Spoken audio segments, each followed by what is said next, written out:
आइए आज सुनते हैं मुंशी प्रेमचंद की लिखी कहानी पंच परमेश्वर। जुम्मन शेख और अलगू चौधरी में गाढ़ी मित्रता थी। साझे में खेती होती थी, कुछ लेन देन में भी साझा था। एक को दूसरे पर अटल विश्वास था। जुम्मन जब हमल करने गए थे तब अपना घर अलगू को सौंप गए थे और अलगू जब कभी बाहर जाते तो जुम्मन पर अपना घर छोड़ देते थे।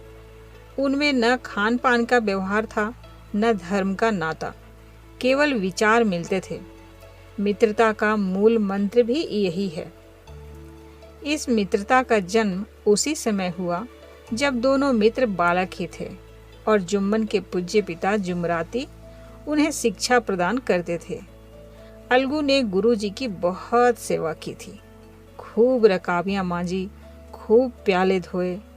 उनका हुक्का एक क्षण के लिए भी विश्राम न लेने पाता था, क्योंकि प्रत्येक चिलम अलगू को आधे घंटे तक किताबों से अलग कर देती थी। अलगू के पिता पुराने विचारों के मनुष्य थे। उन्हें शिक्षा की अपेक्षा गुरु की सेवा पर अधिक विश्वास था।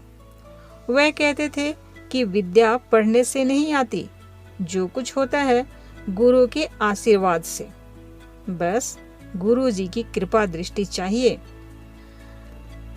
अतएव यदि अलगू पर जुमराती शेख के आशीर्वाद अथवा सत्संग का कुछ फल न हुआ तो यह मानकर संतोष कर लेगा कि विद्योपार्जन में उसने यथाशक्ति कोई बात उठा नहीं रखी। अब विद्या ही उसके भाग्य में ना थी तो कैसे आती। मगर जुमराती शेख स्वयं आशीर्वाद के कायल न थे। उन्हें अपने सोटे पर अधिक भरोसा था और उसी सोटे के प्रताप से आज आसपास के गांवों में जुम्मन की पूजा होती थी। उनके लिखे हुए रेहननामे या बैनामे पर कचहरी की मुहर्रिर भी कलम न उठा सकता था। हल्के का डाकिया, कांस्टेबल और तहसील का चपरासी सब उनकी कृपा की आकांक्षा रखते थे। अतएव अलगू का मान उनके धन के कारण था, तो जुम्मन शेख अपनी अनमोल विद्या से ही सबके आदर पात्र बने थे। जुम्मन शेख की एक बूढ़ी खाला थी। उसके पास कुछ थोड़ी सी मिल्कियत थी, परंतु उसके निकट संबंधियों में कोई न था। जुम्मन ने लंबे चौड़े वादे करके वह मिल्कियत अपने नाम लिखवा ली थी। जब तक दान पत्र की रजिस्ट्री नहीं हुई थी तब तक खाला जान का खूब आदर सत्कार किया गया। उन्हें खूब स्वादिष्ट पदार्थ खिलाए गए। गर्मा गर्म हलवे और पुलाव की वर्षा सी की गई, पर रजिस्ट्री की मुहर ने इन खातिरदारियों पर भी मानो मुहर लगा दी। जुम्मन की पत्नी करीमन रोटियों के साथ कड़वी बातों के कुछ तेज तीखे सालन भी देने लगी। जुम्मन शेख भी निठुर हो गए। अब बेचारी खाला जान को प्रायः नित्य ही ऐसी बातें सुननी पड़ती थी। बुढ़िया न जाने कब तक जिएगी, 2-3 बीघे उसर क्या दे दिया, मानो मुंह ले लिया है। बघारी दाल के बिना रोटियां ही नहीं उतरती। जितना रुपया इसके पेट में झोंक चुके, उतने से तो अब तक गांव मोल ले लेते। कुछ दिन खाला जान ने सुना और सहा, पर अब जब सहा ना गया तब जुम्मन से शिकायत की। जुम्मन ने स्थानीय कर्मचारी गृह स्वामी के प्रबंध में खलल देना उचित न समझा। कुछ दिन तक और यूं ही रो धो कर काम चलता रहा।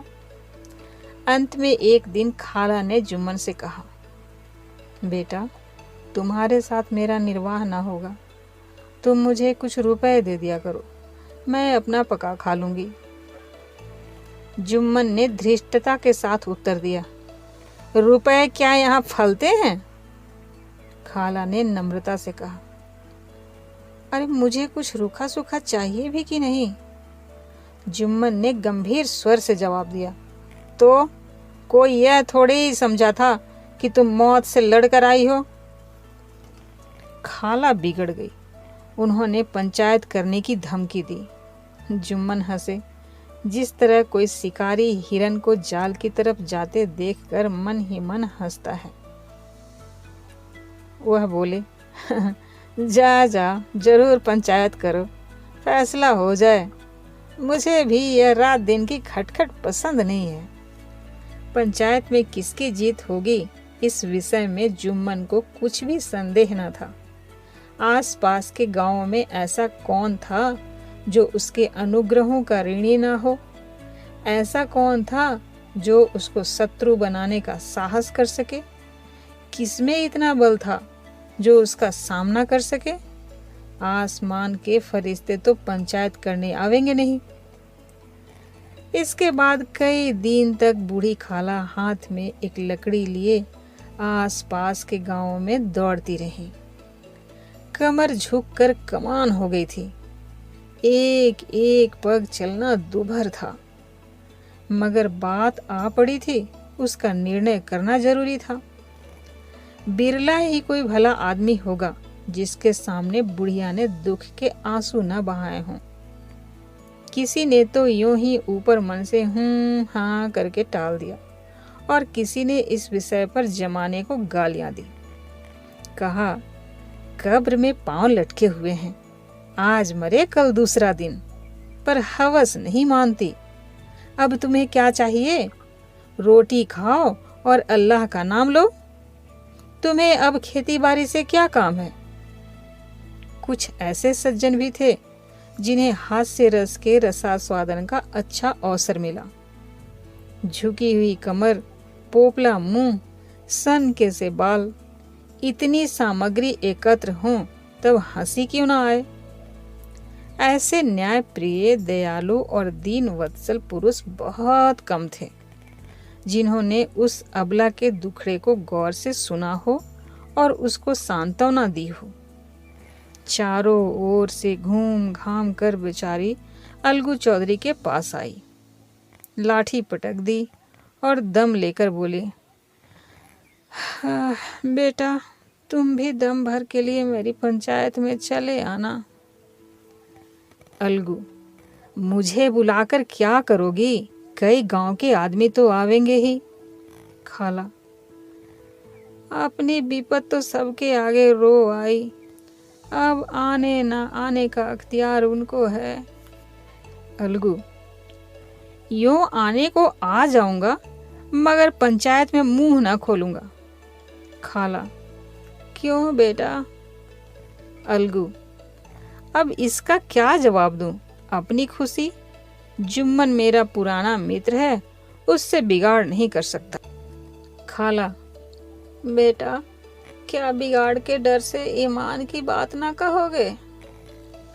हमारे सोए हुए धर्म ज्ञान की सारी संपत्ति लुट जाए तो उसे खबर नहीं होती, परंतु ललकार सुनकर वह सचेत हो जाता है, फिर उसे कोई जीत नहीं सकता।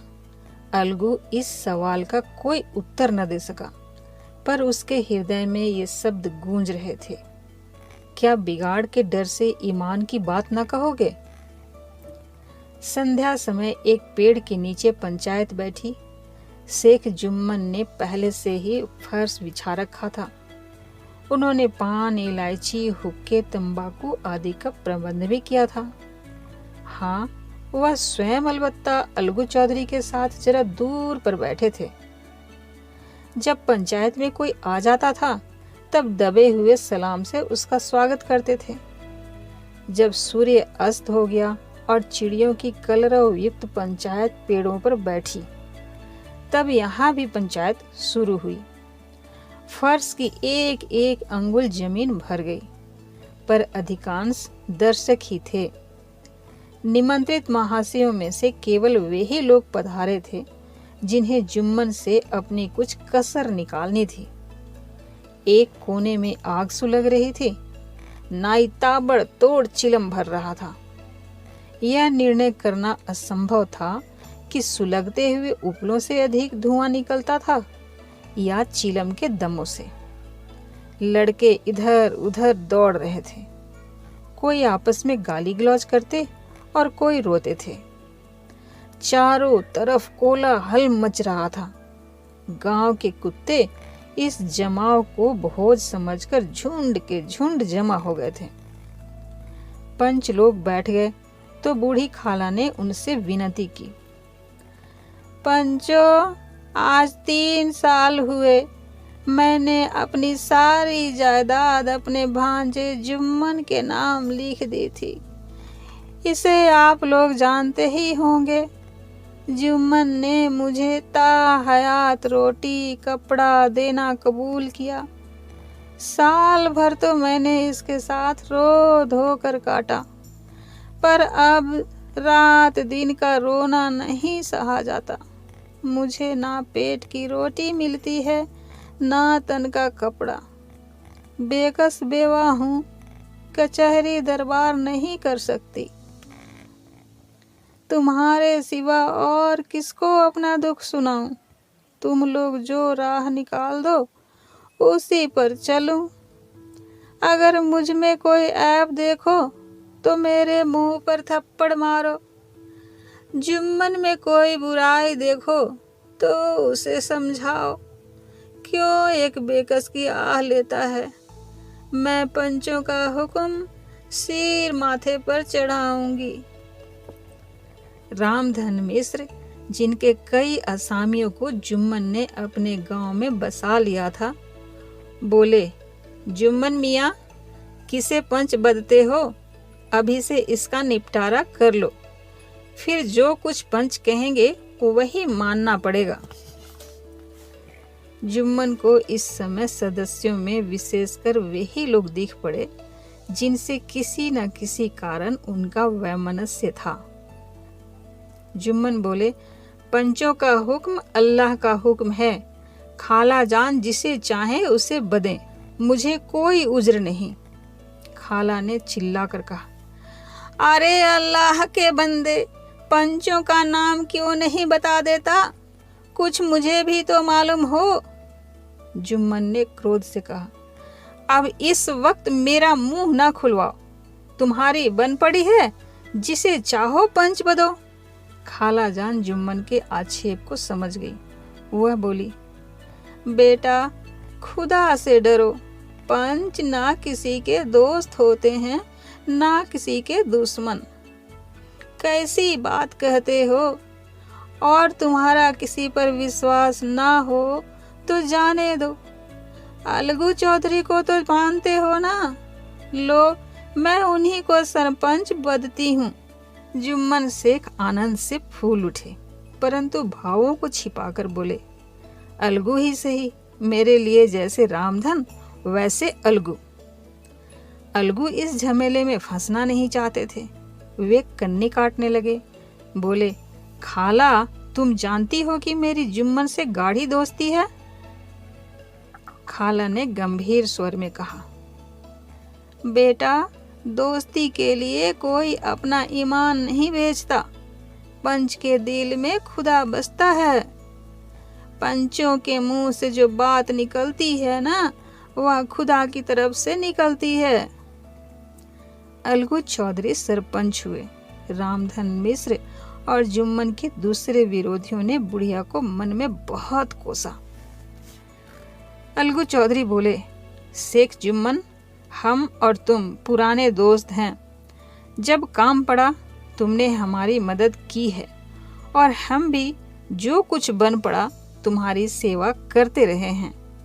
मगर इस समय तुम और बूढ़ी खाला दोनों हमारी निगाह में बराबर हो। तुमको पंचों से जो कुछ अर्ज करनी हो करो। जुम्मन को पूरा विश्वास था कि अब बाजी मेरी है। अलगू यह सब दिखावे की बातें कर रहा है। अतएव शांत चित होकर बोले, पंचों, 3 साल हुए खाला जान ने अपनी जायदाद मेरे नाम हिब्बा कर दी थी। मैंने उन्हें ताहयात खाना कपड़ा देना कबूल किया था। खुदा गवाह है, आज तक मैंने खाला जान को कोई तकलीफ नहीं दी। मैं उन्हें अपनी माँ के समान समझता हूँ। उनकी खिदमत करना मेरा फर्ज है। मगर औरतों में जरा अनबन रहती है, उसमें मेरा क्या कसूर है? खाला जान मुझसे माहवार खर्च अलग मांगती हैं। जायदाद जितनी है वह पंचों से छिपी नहीं। उससे इतना मुनाफा नहीं होता है कि माहवार खर्च दे सकूं। इसके अलावा हिब्बानामे में माहवार खर्च का कोई जिक्र नहीं तो मैं भूल कर भी इस झमेले में ना पड़ता। बस मुझे यही कहना है, पंचों का अख्तियार है, जो फैसला चाहें करें। अलगू चौधरी को हमेशा कचहरी से काम पड़ता था, अतः वह पूरा कानूनी आदमी था। उसने जुम्मन से जिरह शुरू की। एक एक प्रश्न जुम्मन के हृदय पर हथौड़े की चोट की तरह पड़ता था। रामधन मिश्र इन प्रश्नों पर मुग्ध हुए जाते थे। जुम्मन चकित थे, ये अलगू को क्या हो गया? अभी यह अलगू मेरे साथ बैठा हुआ कैसी कैसी बातें कर रहा था, इतनी ही देर में ऐसी काया पलट हो गई कि मेरी जड़ खोदने पर तुला हुआ है। ना मालूम कब की कसर यह निकाल रहा है। क्या इतने दिनों की दोस्ती कुछ भी काम ना आवेगी? जुम्मन शेख तो इसी संकल्प विकल्प में पड़े हुए थे कि इतने में अलगू ने फैसला सुनाया। जुम्मन शेख, पंचों ने इस मामले पर विचार किया। उन्हें यह नीति संगत मालूम होता है कि खाला जान को माहवार खर्च दिया जाए। हमारा विचार है कि खाला की जायदाद से इतना मुनाफा अवश्य होता है कि माहवार खर्च दिया जा सके। बस यही हमारा फैसला है। अगर जुम्मन शेख को खर्च देना मंजूर ना हो तो हिब्बानामा रद्द समझा जाए। यह फैसला सुनते ही जुम्मन सन्नाटे में आ गए। जो अपना मित्र हो वह शत्रु का व्यवहार करे और गले पर छुरी फेरे, इसे समय के हेर फेर के सिवा और क्या कहें। जिस पर पूरा भरोसा था उसने समय पड़ने पर धोखा दिया। ऐसे ही अवसरों पर झूठे सच्चे मित्रों की परीक्षा की जाती है। यही कलयुग की दोस्ती है। अगर लोग ऐसे कपटी धोखेबाज ना होते तो देश में आपत्तियों का प्रकोप क्यों होता? यह हैजा, प्लेग आदि व्याधियां दुष्कर्मों के ही दंड हैं। मगर रामधन मिश्र और अन्य पंच अलगू चौधरी की इस नीति परायणता की प्रशंसा जी खोल कर रहे थे। वे कहते थे, इसका नाम पंचायत है, दूध का दूध और पानी का पानी कर दिया। दोस्ती दोस्ती की जगह है, किंतु धर्म का पालन करना मुख्य है। ऐसे ही सत्यवादियों के बल पर पृथ्वी ठहरी है, नहीं तो कब की वह रसातल को चली जाती। इस फैसले ने अलगू और जुम्मन की दोस्ती की जड़ हिला दी। अब वे साथ साथ बातें करते नहीं दिखाई देते। इतना पुराना मित्रता रूपी वृक्ष सत्य का एक झोंका भी न सह सका। सचमुच वह बालू की ही जमीन पर खड़ा था। उनमें अब शिष्टाचार का अधिक व्यवहार होने लगा। एक दूसरे की आवभगत ज्यादा करने लगा। वे मिलते जुलते थे, मगर उसी तरह जैसे तलवार से ढाल मिलती है। जुम्मन के चित्त में मित्र की कुटिलता आठों पहर खटका करती थी। उसे हर घड़ी यही चिंता रहती थी कि किसी तरह बदला लेने का अवसर मिले। अच्छे कामों की सिद्धि में बड़ी देर लगती है, पर बुरे कामों की सिद्धि में यह बात नहीं होती। जुम्मन को भी बदला लेने का अवसर जल्द ही मिल गया। पिछले साल अलगू चौधरी बटेसर से बैलों की एक बहुत ही अच्छी गोई मोल ले। बैल पछाही जाति के सुंदर बड़े बड़े सींगों वाले थे। महीनों तक आसपास के गांव के लोग दर्शन करते रहे। दैव योग से जुम्मन की पंचायत के 1 महीना के बाद इस जोड़ी का एक बैल मर गया। जुम्मन ने दोस्तों से कहा, यह दगाबाजी की सजा है। इंसान सब्र भले ही कर जाए, पर खुदा नेक बद सब देखता है।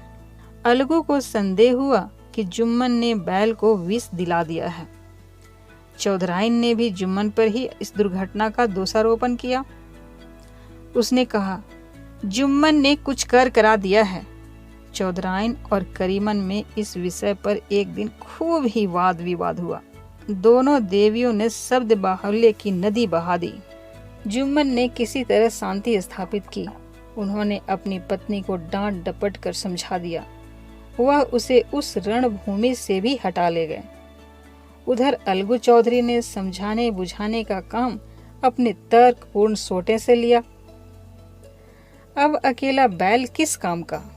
उसका जोड़ बहुत ढूंढा गया पर न मिला। निदान यह सलाह ठहरी कि इसे बेच डालना चाहिए। गांव में एक समझू साहू थे। वह इक्का गाड़ी हाँकते थे। गांव के गुड़ घी लाद कर मंडी ले जाते, मंडी से तेल नमक भर लाते और गांव में बेचते। इस बैल पर उनका मन लहराया। उन्होंने सोचा, यह बैल हाथ लगे तो दिन भर में बेखटके 3 खेप हो जाए। आजकल तो एक ही खेप में लाले पड़े रहते हैं। बैल देखा, गाड़ी में दौड़ाया, बाल भौरी की पहचान कराई, मोल तोल किया और उसे लाकर द्वार पर बांध ही दिया। 1 महीने में दाम चुकाने का वादा ठहरा। चौधरी को भी गरज थी ही, घाटे की परवाह ना की। समझू साहू ने नया बैल पाया तो लगे उसे रगेदने। वह दिन में 3-3, 4-4 खेपे करने लगे। ना चारे की फिक्र थी, ना पानी की, बस खेपों से काम था। मंडी ले गए, वहां कुछ सूखा भूसा सामने डाल दिया। बेचारा जानवर अभी दम भी ना लेने पाया था कि फिर जोत दिया। अलगू चौधरी के घर था तो चैन की वंशी बजती थी। बैलराम छठे छमाहे कभी बहली में जोते जाते थे। खूब उछलते कूदते और कोसों तक दौड़ते चले जाते थे। वहां बैलराम का रातीब था। साफ पानी, दली हुई अरहर की दाल और भूसे के साथ खली, और यही नहीं, कभी कभी घी का स्वाद भी चखने को मिल जाता था। शाम सवेरे एक आदमी खरहरे करता, पोंछता और सहलाता था। कहाँ वह सुख चैन और कहाँ यह 8 पहर की खपत। महीने भर ही में वह पीस सा गया। इक्के का जुआ देखते ही उसका लहू सूख जाता था। एक एक पग चलना दुभर था। हड्डियां निकल आई थी, पर था वह पानीदार, मार बर्दाश्त न थी। एक दिन चौथी खेप में साहू जी ने दूना बोझ लाद दिया। दिन भर का थका जानवर पैर न उठते थे, पर साहू जी कोड़े फटकारने लगे। बस फिर क्या था, बैल कलेजा तोड़ कर चला। कुछ दूर दौड़ा और चाहा कि जरा दम ले लूं, पर साहू जी को जल्द पहुंचने की फिक्र थी। अतएव उन्होंने कई कोड़े बड़ी निर्दयता से फटकारे। बैल ने एक बार फिर जोर लगाया, पर अब की बार शक्ति ने जवाब दे दिया। वह धरती पर गिर पड़ा और ऐसा गिरा कि फिर न उठा। साहू जी ने बहुत पीटा, टांग पकड़कर खींचा, नथनों में लकड़ी ठूंस दी, पर कहीं मृतक भी उठ सकता है। तब साहू जी को कुछ शक हुआ। उन्होंने बैल को गौर से देखा, खोलकर अलग किया और सोचने लगे कि गाड़ी कैसे घर पहुंचे। बहुत चीखे चिल्लाए, पर देहात का रास्ता बच्चों की आंख की तरह सांझ होते ही बंद हो जाता है। कोई नजर ना आया। आसपास कोई गांव भी न था। मारे क्रोध के उन्होंने मरे हुए बैल पर और दुर्रे लगाए और कोसने लगे। अभागे, तुझे मरना ही था तो घर पहुंचकर मरता। ससुरा बीच रास्ते में ही मर गया, अब गाड़ी कौन खींचे। इस तरह साहू जी खूब जले भुने। कई बोरे गुड़ और कई पीपे घी उन्होंने बेचे थे। 200-250 रुपए कमर में बंधे थे। इसके सिवा गाड़ी पर कई बोरे नमक के थे। अतएव छोड़कर जा भी न सकते थे। लाचार बेचारे गाड़ी पर ही लेट गए। वहीं रतजग्गा करने की ठान ली। चिलम पी, गाना गाया, फिर हुक्का पिया। इस तरह साहू जी आधी रात तक नींद को बहलाते रहे। अपनी जान में तो वह जागते ही रहे, पर पाँव फटते ही जो नींद टूटी और कमर पर हाथ रखा तो थैली गायब। घबराकर इधर उधर देखा तो कई कनस्तर तेल भी नदारद। अफसोस में बेचारे ने सिर पीट लिया और पछाड़ खाने लगा। प्रातःकाल रोते बिलखते घर पहुंचे। सहुआइन ने जब यह बुरी सुनावनी सुनी तब पहले तो रोई, फिर अलगू चौधरी को गालियां देने लगी। निगोड़े ने ऐसा कुलक्षणी बैल दे दिया कि जन भर की कमाई लुट गई। इस घटना को हुए कई महीने बीत गए। अलगू जब अपने बैल के दाम मांगते तब साहू और सहुआइन दोनों ही झल्लाए हुए कुत्ते की तरह चढ़ बैठते और अंड बंड बकने लगते। वाह, यहाँ तो सारे जन्म की कमाई लुट गई, सत्यानाश हो गया, इन्हें दामों की पड़ी है। मुर्दा बैल दिया था, उस पर दाम मांगने चले हैं, आंखों में धूल झोंक दी। सत्यानाशी बैल गले बांध दिया, हमें नीरा पोंगा ही समझ लिया है। हम भी बनिए के बच्चे हैं, ऐसे बुद्धू कहीं और होंगे। पहले जाकर किसी गड्ढे में मुंह धो आओ, तब दाम लेना। और ना जी मानता हो तो हमारा बैल खोल ले जाओ, महीना भर के बदले 2 महीना जोत लो, और क्या लोगे। चौधरी के अशुभ चिंतकों की कमी न थी। ऐसे अवसरों पर वे भी एकत्र हो जाते और साहू जी को बर्राने की पुष्टि करते। परंतु 150 रुपए से इस तरह हाथ धो लेना आसान न था। एक बार वह भी गर्म पड़े। साहू जी बिगड़कर लाठी ढूंढने घर में चले गए। अब सहुआइन ने मैदान लिया। प्रश्नोत्तर होते होते हाथापाई की नौबत आ पहुंची। सहुआइन ने घर में घुसकर किवाड़ बंद कर लिए। शोरगुल सुनकर गांव के भले मानस जमा हो गए। उन्होंने दोनों को समझाया, साहू जी को दिलासा देकर घर से निकाला। वह परामर्श देने लगे कि इस तरह से काम न चलेगा, पंचायत कर लो, जो कुछ तय हो जाए उसे स्वीकार कर लो। साहू जी राजी हो गए। अलगू ने भी हामी भर ली। पंचायत की तैयारियां होने लगी। दोनों पक्षों ने अपने अपने दल बनाने शुरू किए। इसके बाद तीसरे दिन उसी वृक्ष के नीचे पंचायत बैठी। वही संध्या का समय था। खेतों में कौवे पंचायत कर रहे थे। विवादग्रस्त विषय था यह कि मटर की फलियों पर उनका स्वामित्व है या नहीं, और जब तक यह प्रश्न हल न हो जाए तब तक वे रखवाले की पुकार पर अपनी अप्रसन्नता प्रकट करना आवश्यक समझते थे। पेड़ की डालियों पर बैठी शुक्र मंडली में यह प्रश्न छिड़ा हुआ था कि मनुष्यों को उन्हें बेमुरव्वत कहने का क्या अधिकार है, जब उन्हें स्वयं अपने मित्रों से दगा करने में भी संकोच नहीं होता। पंचायत बैठ गई तो रामधन मिश्र ने कहा, अब देरी क्या है, पंचों का चुनाव हो जाना चाहिए।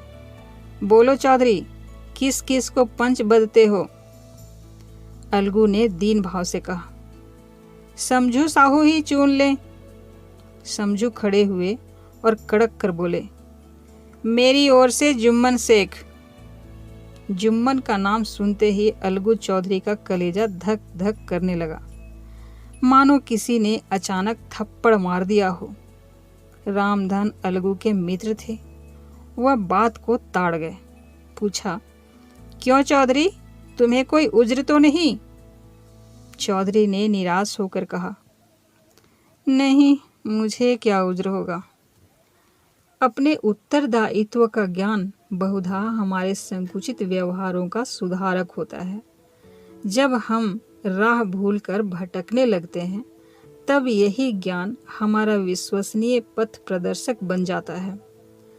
पत्र संपादक अपनी शांति कुटी में बैठा हुआ कितनी धृष्टता और स्वतंत्रता के साथ अपनी प्रबल लेखनी से मंत्रिमंडल पर आक्रमण करता है, परंतु ऐसे अवसर आते हैं जब वह स्वयं मंत्रिमंडल में सम्मिलित होता है।